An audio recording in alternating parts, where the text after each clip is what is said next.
Hello guys, কেমন আছো তোমরা? আজকে দুপুরের মেনুতে কী কী খেয়েছি সেটাই তোমাদের সাথে শেয়ার করছি।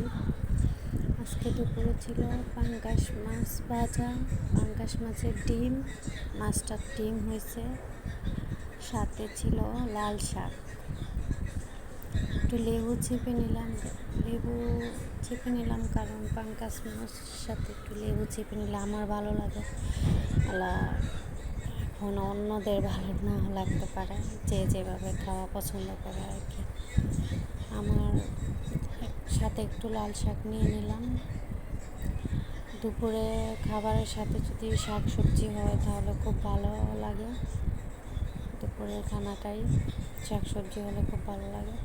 আর পাঙ্গাস মাছটা অসাধারণ লাগছে। মাছ ভাজা আমার খুবই পছন্দ। মাছের ডিমটা দেখো গাইস, মানে মুখে দিলেই এত টেস্ট লাগছে, মুখে দিলে মাছের